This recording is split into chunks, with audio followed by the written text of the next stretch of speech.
debate that I was in back in 2015 that was hard to the left of centre and wholly unrepresentative of a genuine studio audience reflecting the views of this nation, then what happened tonight was far, far worse. It is obvious to me that there were a very large number of paid-up Corbynistas in that audience. They were cheering him, and that's fine, provided you have balance. They were voluble, they were impolite, they booed one party leader in particular. Frankly, there should be sackings of senior BBC executives quickly and in the longer term.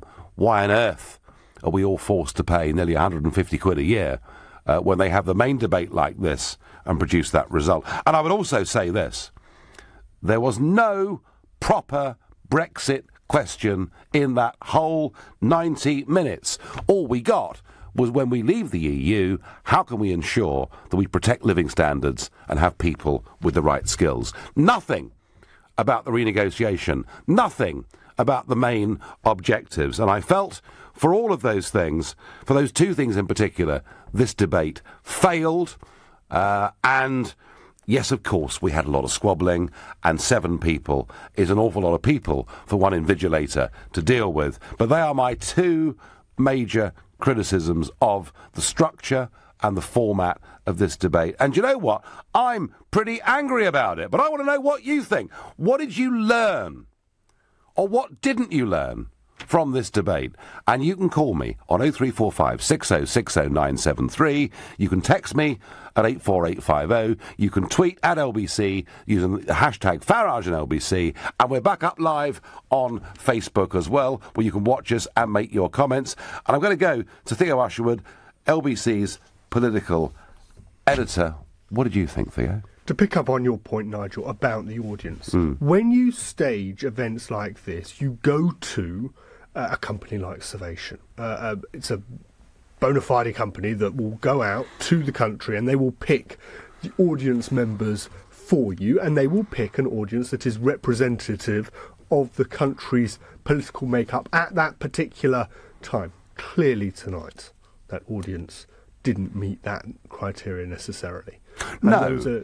I mean, there were 5 left-wing parties, one could argue, on the platform. But I remember when I did it with the BBC in 15, that after we'd finished, Leanne Wood personally knew several people sitting in the front row. So who picked this audience? We don't know. And I'm sure there's going to be an inquest into finding out exactly how this audience was picked. But even if you have 7 political parties, you're meant to pick the audience that makes up the country. So even if you look back to what happened with the Sky debate, it was a third Labour, third Tory, and then a third undecided. And that's going to be a big question. And there's certainly some very unhappy people within the Conservative Party. In your group of political correspondents and editors and reporters and journalists, was the general feeling post the Sky event that it had been a reasonably fair audience? Yes, I think there was a feeling that Sky had done a good job. Sky usually does a good job, and there was nothing to sort of get us to feel either way that there was something up with the audience. Of course, different people have different voices, and will be louder and some will be quieter. But the audience on this occasion only really were there for the atmosphere. Michelle Hussein, the host, didn't take it back to them for the follow-up questions. So they got a question, they said their question, and as you pointed out, it was very vague on Brexit, and then there was everybody got to answer. And sometimes when you have a 7-way debate, you have 7 different voices, and that's tough. And it becomes very difficult to try and moderate those different voices. The other thing, Theo, that struck me was that if you look at the manifestos, if you look at the campaign to date, one of the issues that has frankly barely featured has been climate change. Now, I know there is a big debate about Trump and the Paris Accord, and is he going to sign up to it? Well, it looks like he probably isn't. So I get on the international stage that there is a debate about this, and yet it was chosen for this debate to have a very big question about climate change. You know, how would you deal with President Trump pulling out of the Paris Climate Change Agreement? Was that a surprise? Yes, it was a surprise. Usually with these debates, you pick the topics that people are talking about. I'm sure you could speak to candidates from all 7 parties. You could tell them, go out onto the doors, not deliver leaflets. I don't think when they open those doors, everybody's talking about the Paris Agreement and Donald Trump pulling out. This is about Brexit. It's about terrorism. It's about the NHS and schools from Labour's point of view. To give climate change the same weighting as terrorism quite extraordinary. Bizarre. Quite extraordinary. Now, we haven't talked at all about the performances of any individuals. I'm going to leave that to you rather than me. Otherwise, I'll be accused of all sorts of things. Give me your impressions of who did well and who did badly. Let's start with Amber Rudd. She did well. She did so well that some people are now talking her up as a potential leader of the Conservative Party, a potential Prime Minister. And, of course, Theresa May will be under intense pressure if she doesn't deliver a significant majority on June the 9th. If YouGov may be an outlier poll, but if it's tight, she's going to be under... There was a remarkable moment there. She referred to My Manifesto. My Manifesto, wow. My Manifesto, yes. You could just imagine Theresa May is in Downing Street tonight. You can imagine an arched eyebrow as she stares at one of the Prime Minister sort of Roger widescreen televisions. My Manifesto. Yes. Right, so Rudd was solid. She was very good. You can't... I mean, that was my assessment. She was...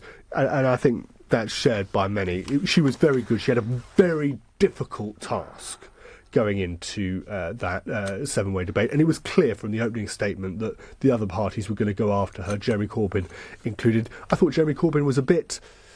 He didn't take the opportunity. I think I'll put it like that, if I'm being honest. So there was a bit at the end where they talked about leadership. Yes. And that was a key moment. That was the last question when they talked about leadership, and that was a key moment for Jeremy Corbyn to come in and say, well, where's Theresa May? Where is she? She didn't do it. He did one quip to interrupt Amber Rudd, but he didn't do it. So Michelle Hussain goes to Jeremy Corbyn, what about leadership? Well, I was elected... It was actually on a plate for him, wasn't it, really? I was elected by 300,000 members of my own party. And that would point to the fact that actually this was a snap decision. What they should have done was they should have briefed up Jeremy Corbyn. They should have given him some lines. They should have prepared him just in case he was going to go to this debate. Obviously, they wanted to leave it until the last minute. But he didn't seem prepared, and he seemed to miss that opportunity to really take advantage, and he was actually quite quiet during much of the debate. I noticed in terms of style that Rudd, who you think did well, she kind of stood back straight and looked straight ahead, and you could criticise and say she was a bit wooden, perhaps, but you knew where she was. I noticed in terms of style that Jeremy Corbyn's eyes seemed to be looking down at the floor for much of the debate and not engaging either the audience, the questioner, or perhaps even the camera. He did say some things on immigration, Jeremy Corbyn, that surprised me. Yeah. I mean, he talked about undercutting, about big companies bringing in Central European labour and the need for it to stop. And that was interesting. Did he wobble on terrorism? He dealt with it quite well. The pressure actually came not from Amber Rudd but from Paul Nuttall on this one, where he asked repeatedly about calling Hamas friends, and that, of course, Jeremy Corbyn has said that he did call Hamas friends, it's on tape, but that he was referring to a sort of a courtesy, a diplomatic courtesy. Corbyn didn't rise to the debate. He didn't snap at Paul Nuttall on that particular issue.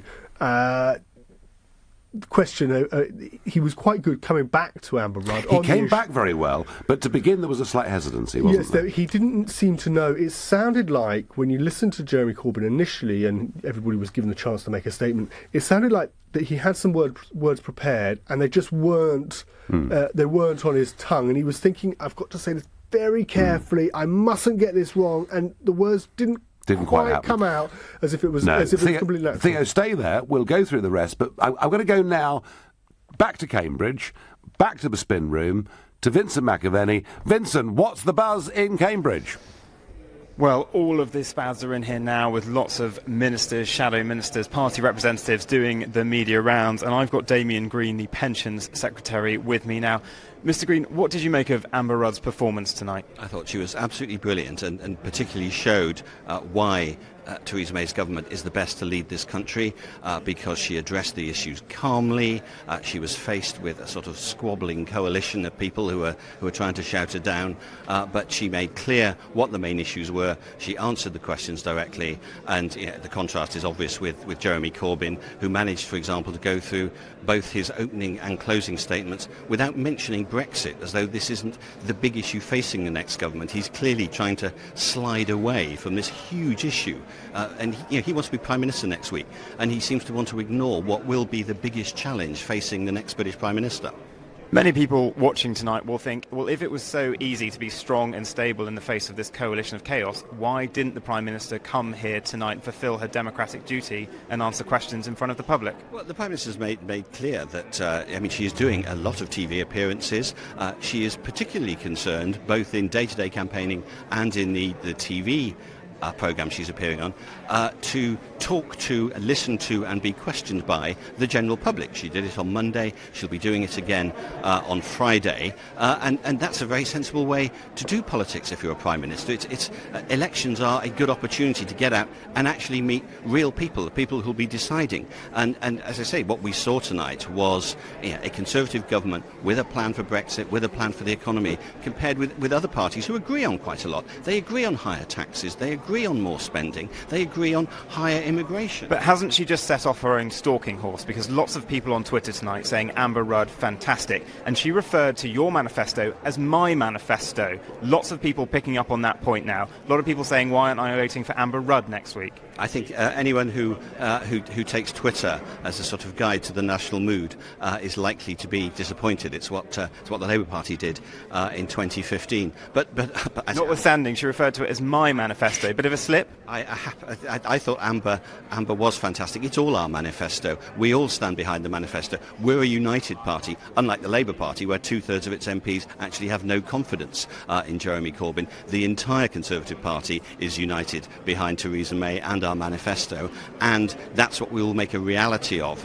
Now, as you're walking over here, your advisor whispered Brexit, Brexit, Brexit to you to talk about. Is that because your manifesto didn't have another policies that were eye-catching enough that caught the public imagination, like Labour's did, that they could get behind? There are huge numbers of eye-catching policies in our manifesto, but it is absolutely true that the overwhelming task facing the next Prime Minister, whether it's Theresa May or Jeremy Corbyn, and the next government, is to get the best Brexit deal for this country. Whatever your politics, that will be what your prosperity and the future health of our public services depend on. And what became abundantly clear during the course of tonight, as it has been during the election campaign, is that only the Conservative Party, only Theresa May, has a proper plan for Brexit. And finally, talking about deals, Amber Rudd said that she was the one that fought the climate deal. Are you going to stand up to Donald Trump now and send a message across the Atlantic that what he's doing is wrong? I think Amber's already done that. She said how disappointed she was that the American administration has taken the decision it had. Amber was indeed there at the talks that led to the Paris Agreement. I know she personally feels very strongly about that, and we will continue to make our views known. Damien Green, thank you very much. Nigel, back to you in the studio. We'll have more from here in the spin room in Cambridge shortly. Vincent, thank you very much. Well, back to Theo Usherwood, BBC's political editor. We've talked about the performance of Amber Rudd. We've talked about the performance, indeed, of Jeremy Corbyn. But, of course, there were a lot of other leaders. It was almost like the cast of Ben-Hur up there. Just run us through the other five party leaders, please. Let's trot through the other leaders. Caroline Lucas of the Greens. She had a good night.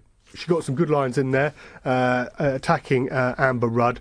She said cuts to disability benefits had been downright insulting early on, and got her voice, made sure that her voice was heard. Perhaps some might say she did the job that Jeremy Corbyn should have done when it came to taking on Amber Rudd. She was at the forefront of it.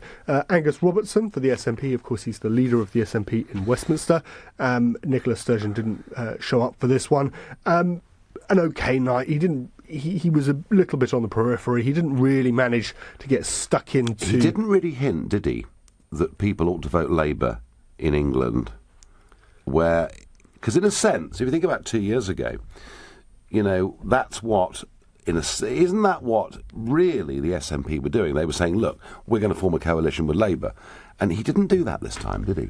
No, he didn't. The SNP are worried about the Conservatives. That's where the threat is coming. In Scotland. That's where the threat is coming. That's where they've got to make sure that they don't lose on. So they don't want to ramp up this idea of a coalition of chaos. What they want to do is they want to focus their attention on making sure that they are the alternative to the Conservatives. I get that. Moving on to Leanne Wood. An OK night for Leanne Wood. She didn't apply Cymru. She had quite a good line when she attacked Paul Nuttall, saying there's no such thing as a free divorce. Quite a personal attack.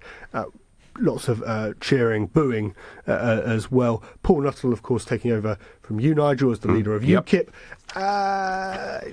He got his voice heard on when he talked about when he talked about terrorism and radical Islam. There was lots of booing. That might point back to what you said at the very beginning of our conversation when we were talking about the fact that it's difficult for when you include the minority parties, UKIP suddenly becomes out there compared to... Well, it's 6 against... I mean, on a lot of this stuff, it's 6 against 1, and it's the whole audience. So, in fact, it's quite difficult for him to speak without being interrupted, isn't it? Yeah, he had a tough night. It wasn't easy for Paul Nuttall this evening. Yeah, OK. And Tim Farron. Tim Farron, apologies. Yes, he left old very Tim important. Sorry, Tim Farron. Right, Tim Farron. Who told a good joke about Bake Off at the end. I was on my way down Although to the perhaps not quite such a good one at the beginning about Theresa May sizing up the size of your house because she might take it. But Bake Off did work. Yes, it did. And look, Tim Farron, he's made his pitch as being the pro-Remain candidate. It's been his big sell. He was okay on immigration. He didn't have the best night. His opening statement, to me, sounded quite shrill. He didn't seem to get it was quite a sort of... It appeared a little bit at times, Nigel, a little bit naff. Yeah. Thank you. Good. We're going to get your analysis in a moment. Lots of you on text and on tweet and on Facebook messages and indeed on telephone calls. But for now, you're listening to the Nigel Farage Show. Extra time, and it is 9:18. You've heard every word of the leaders' debate. 7 leaders, well, 6, plus Amber Rudd, because I'm afraid the Prime Minister didn't want to go. But nonetheless, we've had the main, big, public political event of this election campaign. And for the last 20 minutes or so, you've been getting my analysis and LBC's analysis. And I think you, the listening public, have been neglected. So it's now your turn. Tell me, what did you learn from that debate? And what didn't you learn from that debate? And Janice from Caterham is going to open the batting. Janice, good evening. Good evening, Nigel. I have to say, I've had to have a cup of tea to calm down. I thought... Just tea, yeah? Yeah, just tea. Unfortunately, no wine this week. It was just incredibly biased by the BBC. Yes. I mean, more and more, I do not watch the BBC, particularly the news, but tonight they should be ashamed of themselves.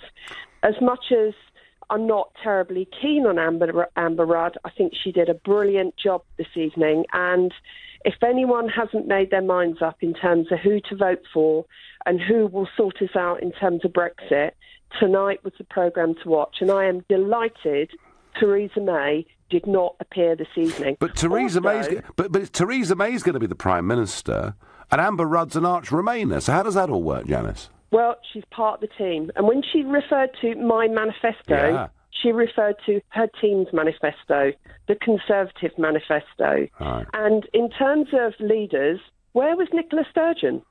Well, that's an interesting one because Nicola Sturgeon, of course, sits in the Scottish Parliament, and this was a national debate, so Angus Robertson sits in Westminster. I guess that's the answer. Interesting. But as I say, I thought it was just complete shambles. And all evening, I've been texting friends, and we've all said it was like watching a version of Britain Has Got No Talent. Apart from Amber Rudd, all of them, it was a complete shambles. So do you do you think that Corbyn sort of blew his opportunity then?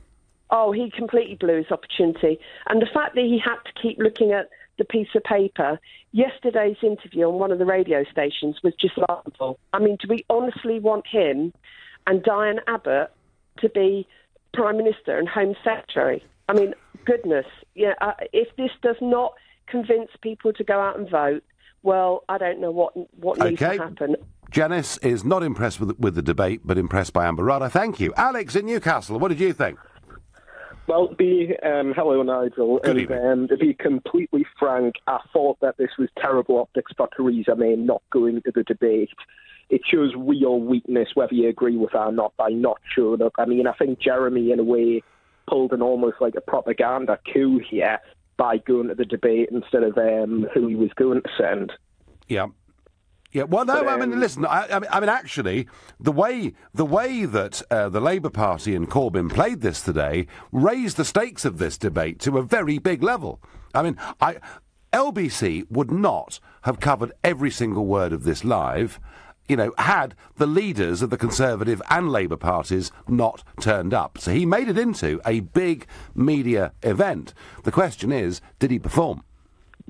Well, to be frank, I don't think you really had to perform, because in many ways it was, with the exception of UKIP, 5 against 1. We had 5, I'd say in many cases, very far left-wingers, almost certainly Remain supporting people, versus, the current Conservative government in UKIP, of course. But even then, as you've said, Amber Rudd was a Remainer as well, but I think she's took the mantle up in terms of just getting on with the job at this stage. And Alex, tell me, what did you learn from tonight? I'll be honest, Nigel, I didn't learn anything new. But do you know what?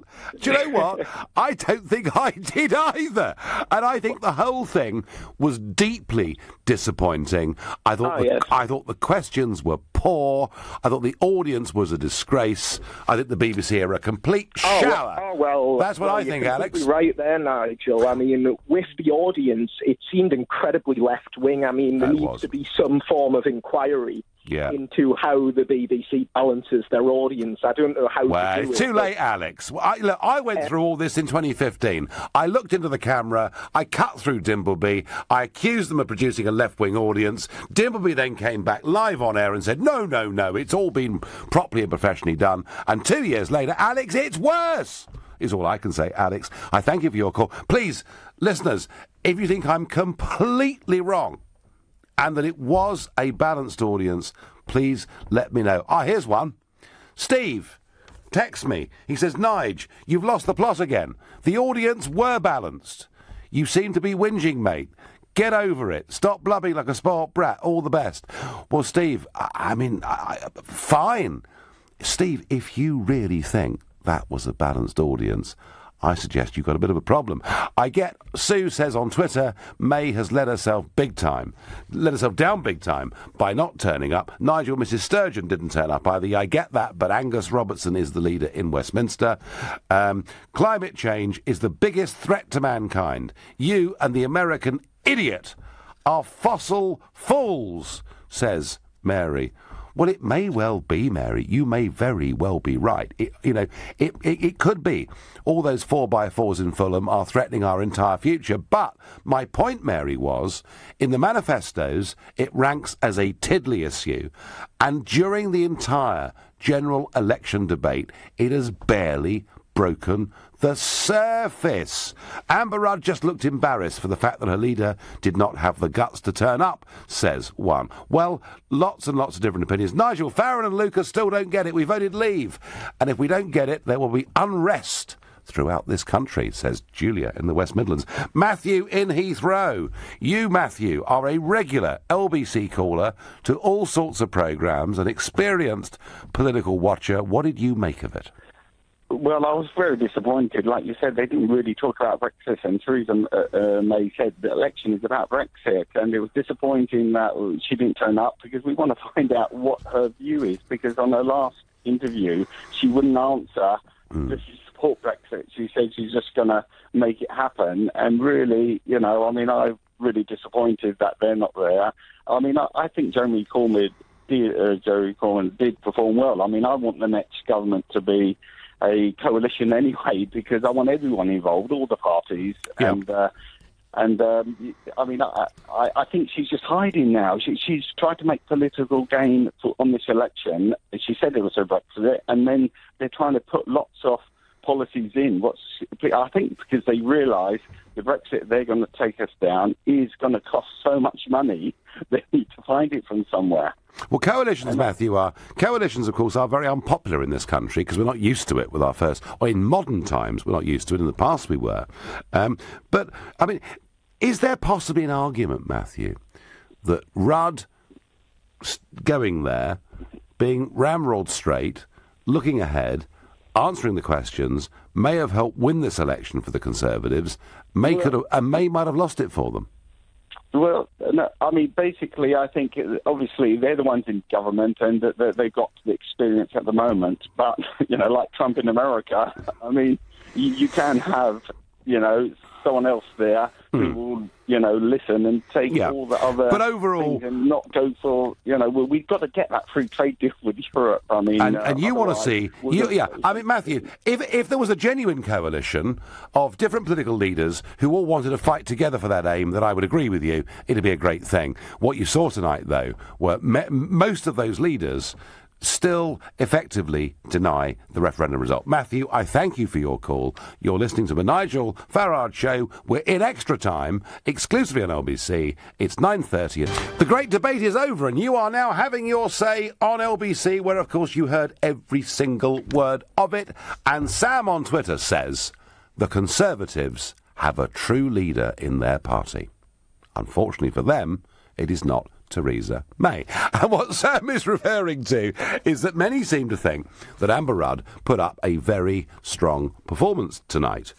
I was against Rudd before the debate, but the woman did good, Nigel, is what I get on text. Surely it's good night, goodbye to Corbyn and his cronies. I think Theresa May was right to stay away from this rabble, I get from Bristol. Well, this one I like. This one, anonymous, sadly, but I like this one. Corbyn went to this debate at the last minute. If this is the case, how can the audience be so pro-Corbyn when the BBC was not aware Corbyn was debating? Well, it's a very fair point. And certainly, when Jeremy made his points, I mean, it was like a party conference. It was like he just won the leadership election again. It was truly remarkable. Tell me I'm wrong. Tell me I'm wrong. 0345 6060 973. We're going to go back to Cambridge, back to the spin room, back to LBC's senior reporter, Vincent McAvenny. Vincent, what have you got for us? Well, it's still buzzing here in the spin room. Lots of government ministers, shadow ministers and other party representatives doing the rounds, and Spads frantically trying to brief. I'm joined now by Labour's Shadow Foreign Secretary, Emily Thornberry. Emily, what did you make of tonight's debate? I thought that Jeremy did really well. I thought that he came across as a man who's passionate and principled, and I think he was also prime ministerial. I think that he had the guts to come out and answer questions from the public and to debate. I think it's extraordinary that Theresa May claims that she can negotiate and yet she's afraid to debate. What is the matter with her? What was she doing tonight? Washing her hair or hiding behind the curtains at number 10? I mean, I tell you what, I think that Amber Rudd, she really owes Amber Rudd, because Amber Rudd had to go and soak up all the anger that people feel about this government. It was Amber Rudd who had to say, measure us on what we've done, and the public laughed. Imagine if that had happened with Theresa May had said that. So she was just scared, and she put Amber Rudd up to do it instead. And frankly, she shouldn't have. She called this general election. She should be held to account. She shouldn't be just talking to card-carrying members of the Conservative Party. Jeremy Corbyn announced at the last minute he was going to come here, though. Was that just a tactic all along, that he was just going to spring this surprise? And did he actually do that well with people at home? At one point he had to put his glasses on again to check a figure. Well, OK, where do you want me to start? So it was basically penciled in from Monday night that he was going to do this, and we confirmed it that amongst ourselves that he was going to do it on Tuesday. So, it was...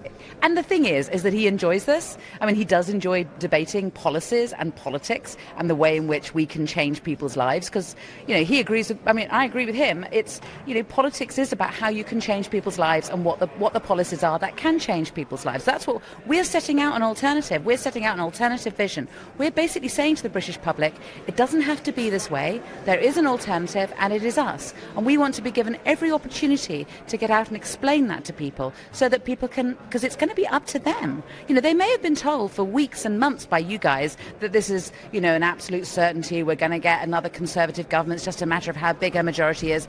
No. It's up to the people to decide. They can decide that they want another way, and they can decide they want to vote for Hope.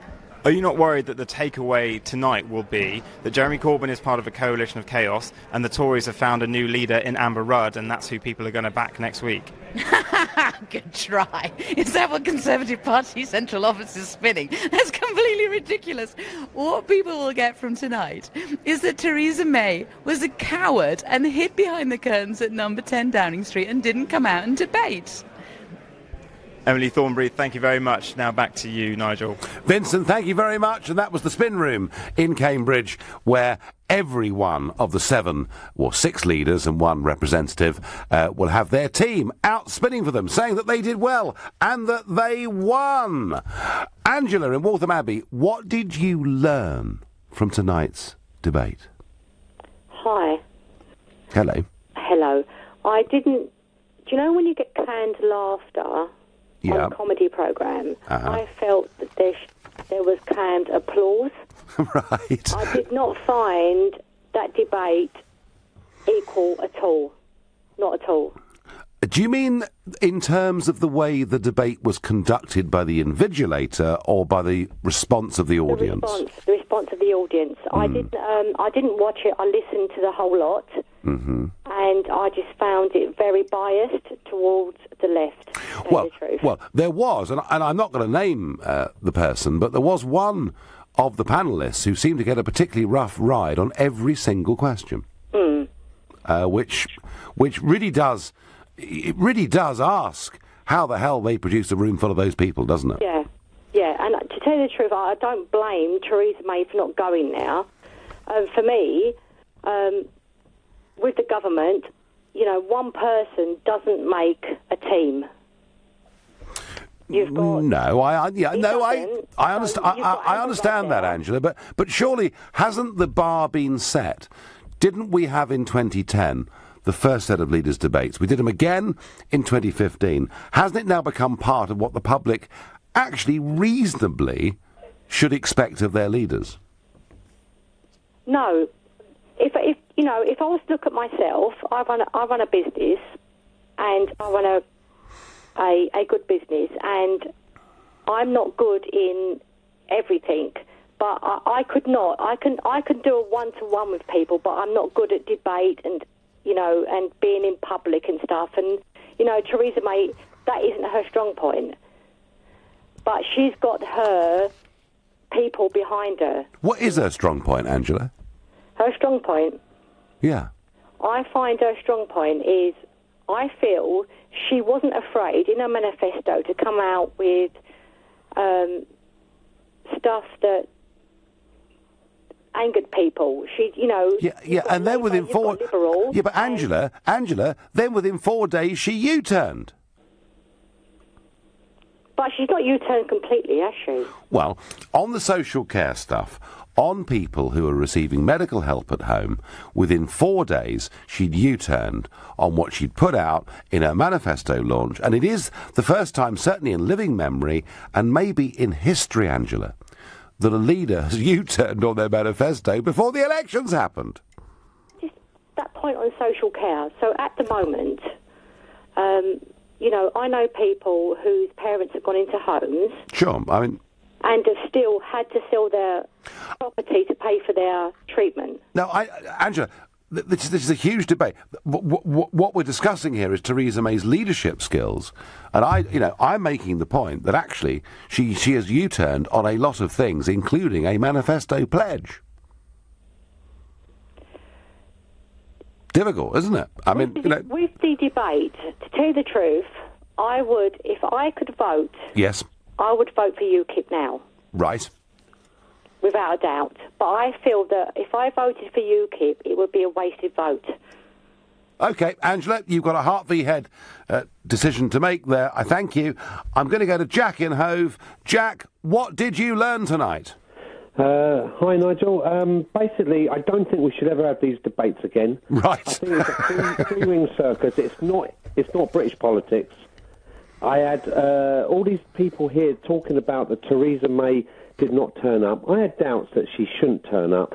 But after tonight, what a debacle. What a bunch of imbeciles and children.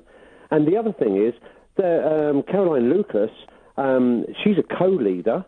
Angus Robinson is not a leader. I heard what you said earlier. Yeah. But it should have been Nicola Sturgeon there.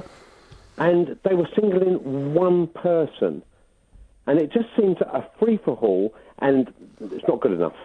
And there's other things like, who was the Chancellor, the Labour Chancellor, that had corporation tax at 15%? And now we've got JC saying it should be brought up to 26%. Well, I thought what was so interesting, Jack, was that out of the whole debate, and if you look at the questions here, out of the whole debate, the only area where business is even discussed was on corporation tax, and that came indirectly from a question. All those questions, those 6 questions that came up, they were about living standards, they were vaguely about Brexit, public services, security, climate change and leadership.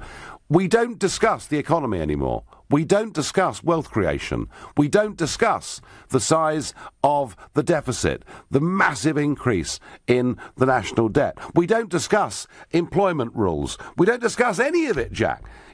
25, 30 years ago, wealth creation dominated elections. Tonight it was barely touched on. Nigel, yeah. I've got a little shop in Hove, yep. and I pay £10,000 a year. Yep. In business rate. Yeah. Well, you weren't. £10,000. So, Jack, for you, as somebody, you're one of the 5 million people running his or her own business. There was nothing in that for you tonight at all, other than Absolutely a brief exchange. A brief exchange. 10 people, and they're talking about increasing the corporation tax. What am I going to do? Lay people off? Go bust? Well, there was a Corbyn Nuttall debate. Jack, I thank you very much indeed for it. On text, Farage, you're wrong. You can't help the fact that people are warming to Corbyn. Dear boy, whoever you are, I did tweet after the Sky debate that I thought Jeremy Corbyn came across as a very genuine person, and I said, whoever you are, on LBC, here, the day of the launch of the Labour manifesto, that I felt that Jeremy Corbyn had shown more passion, more vim and vigour than I'd ever seen before, and I've written today that he looks like, as he goes around the country, he's having a ball. So don't give me that. I've tried to be, in terms of the personalities, not the policies, as objective and as fair as I possibly can be through all of this. Joe in Cambridge, the very city where this act took place. What did you make of it all? What did you learn? Well, I was just shocked about the people in my city. I mean, the audience just roared at anything, really, didn't they? I mean, when Caroline Lucas, she mentioned scrapping Trident, they all suddenly started roaring like it was the third coming. I mean, it was outrageous. Oh, Joe, don't make the mistake of thinking that audience was necessarily representative of your city. I did a question time a few years ago out in Boston, where UKIP had just swept the board in the local elections, and I was booed and jeered by the audience. And when I met some of them afterwards, they'd been shipped in from Derby and goodness knows where else. So I don't think, Joe, that audience was from Cambridge or from Cambridgeshire, certainly. I'm glad. I don't think it was. But wasn't their behaviour vile? I mean, I thought it was extremely rude, and also Amber Rudd was constantly making some very, very good points, and it just wasn't really equal. I mean, the one thing which really struck me about the whole debate, and I learned the most about it, was definitely you can judge May and you can say that she's maybe not a strong and stable leader. She's made some U-turns, but Rudd won't budge, and I mean that came across as very, very, very, very true for me there. So, who are we voting for, Joe? Amber Rudd or Theresa May? Ooh, I'm voting for the Conservatives. There is. Well, Joe, in a way that's refreshing, because 3 weeks ago there was no Conservative Party. It didn't exist. It was Theresa's team. Vote for Theresa's team. You're listening to the Nigel Farage Show, exclusively here on LBC, in extra time, and the time is 9:45.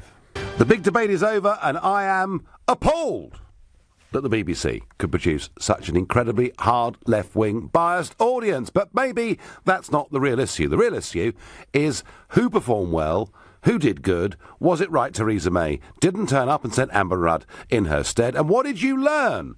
I've got 10 minutes left in this 3-hour slot, and I want to hear from as many of you as possible. So let's do it in quick-fire fashion, because the phone lines are busy. Lewis in Bushy, what did you learn? What do you think? Hi, Nigel. So today, to just start off, I'm reasonably young, so I'm a 20-year-old, and I wanted to learn something new today. So obviously, pitched in, and I thought, okay, I learnt nothing. Literally, there was nothing I could gain from that at all. The only thing I realistically gained, I was a bit disappointed with May. Okay, it hasn't changed my views at all. Okay, I'm still going to vote Conservative through and through, but Jeremy was a blundering mess. Absolute. I couldn't. Honestly, I wanted to gain something from that. I wanted to gain something from him and possibly a coalition. Honestly, and there was nothing I could gain. There was literally nothing I could say. You know what? I have trust and I have faith within those parties. What did you make of the audience, Lewis? Oh, and I've heard it. I've been listening for the last 15 minutes. Honestly, Nigel, honestly, there was nothing. I just couldn't. And it was the same. Well, the other day, Lewis, Jeremy Paxman. You're 20 years old and you're about to start paying the licence fee. Have you got your own flat yet or not? I'm renting now. Yeah. Oh, so you're paying the licence fee now, are you?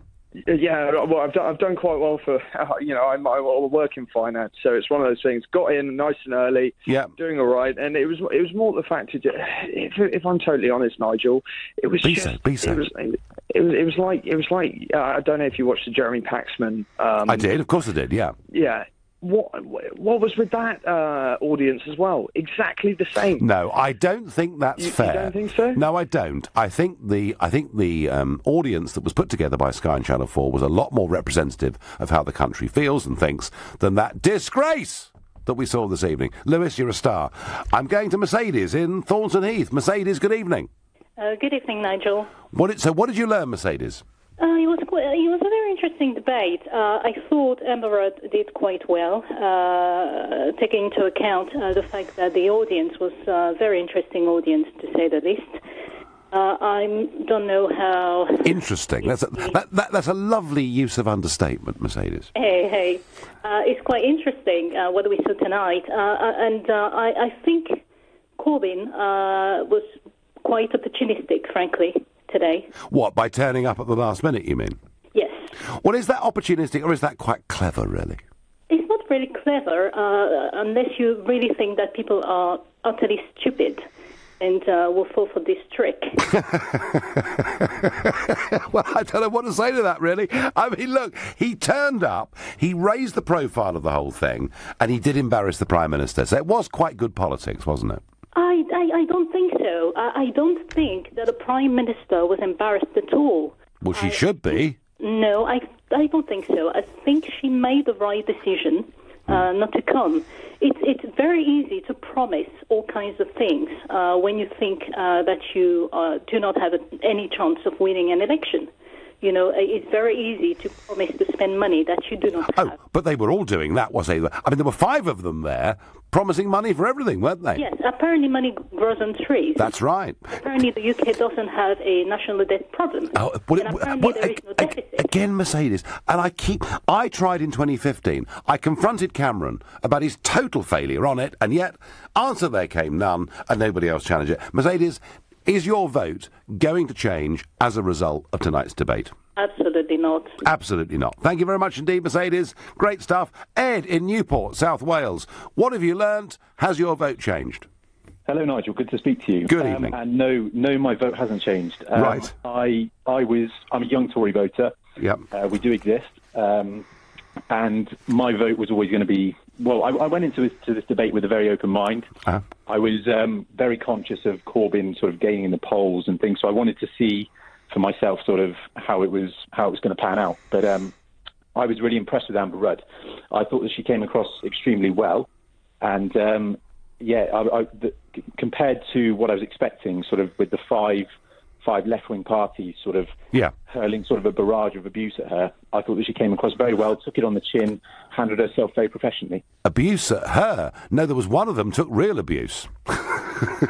I mean, UKIP were treated as if they were war criminals, I thought, by the audience and the rest of the panel.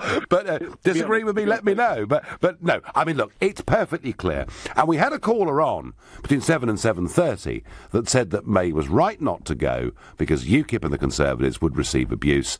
And I think you're quite right that Rudd did get a tough time from the audience, that there was mockery, there was laughter. I thought the way Nuttall was treated was absolutely extraordinary. So Rudd... It comes from the audience, I think, Nigel. Well, anything that Corbyn said got a massive applause. No, I know. Anything that Caroline Lucas said also got a massive applause. And it's not that, it's very popular to agree with the left-wing politics just because that's how things are. Virtue signalling, money grows on trees, isn't the world lovely? Ed, thank you very much for your call. I'm trying to rattle through as much as I can here. Nigel, do you know interest in this general election whatsoever? I think because it's been felt from the start, the Tories were going to win anyway, and what the Yanks like are big personalities and big controversy. And I don't think... Again, I could be wrong, it's possible, but I don't think of the two potential prime ministers in terms of American cable TV and talk radio, they would see either of the leaders of our two main parties, our two biggest parties, as being big personalities. So no, I don't think Trump was watching. He's too busy ripping up the Paris Climate Accord. Now, I'm going to go to Aaron in Tyneside. Aaron, come on, you must have learnt something this evening. Can you hear me, Nigel? I can. What did you learn? Yes. What I learned nothing. Nothing? Nothing again.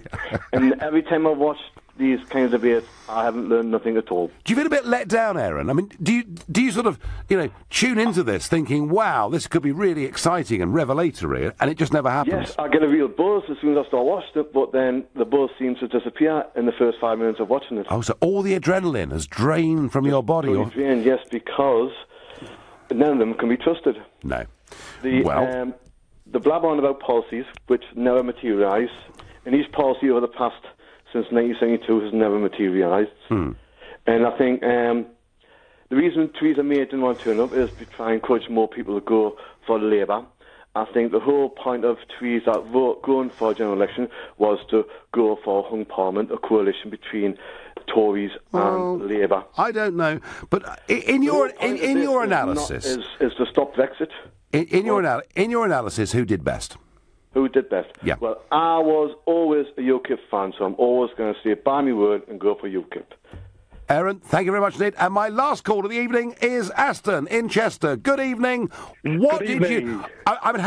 Has your whole life changed as a result of this amazing programme with its wonderful balanced audience? Oh, definitely not. Not at all. Right. So was it all a waste of time or not? Or? Yeah, definitely, yeah. Did anybody stand out and star for you? Not really, no, not at all, no. You sound really downbeat, Aston. I mean, I am. Did you 3 hours ago, 2 hours ago, were you excited about it? Did you think it was going to be wonderful? No. No? So you started off being cheesed off and it's even worse now, yeah? Yeah, probably, yeah. I feel like no one really represents, my kind of views in the party. Except, I'd probably say Conservatives and UKIP, probably. Okay.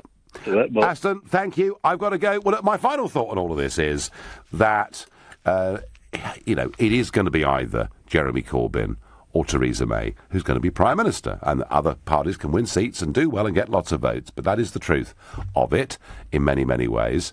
I thought Theresa May not turning up, initially I thought it was gutless. I now think, from her point of view and the Conservatives' point of view, she made the right decision. I don't think she's coming across to the public as being sincere. I don't think she's coming across as being strong. She seems to U-turn on everything, and Amber Rudd just stood there and took the bullets. So, believe you me, for the next week, you won't see much of Theresa May. You're going to see Boris, you're going to see David Davis, you're going to see Amber Rudd. It won't be Theresa's team, it'll be the Tory team. And I suspect they've had quite a good evening. You've been listening to the extended extra time Nigel Farage Show, and you know you can challenge me every single evening. I'm back tomorrow from 7. Coming up at 1, it's Darren Adam, but up next, it's Ian Collins. I thought it was a brand new BBC soap opera, the not so magnificent